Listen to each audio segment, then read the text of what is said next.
একজন আলেম, ওনাকে প্রশ্ন করা হয়েছিলেন যে এই যে 40 করা হয় আমাদের দেশগুলোতে, এটা কি রাসূলুল্লাহ সাল্লাল্লাহু আলাইহি ওয়াসাল্লামের, এটা কি সুন্নাহ?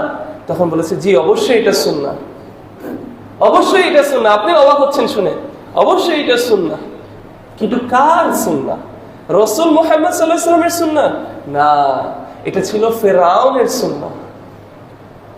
40 পালন করা ছিল ফিরআউনের সুন্নাহ।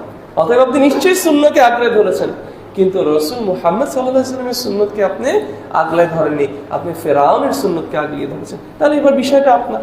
আপনি যদি চান ফিরআউনের সুন্নাহ পালন করতে করেন, আপনি কোনো সমস্যা নেই।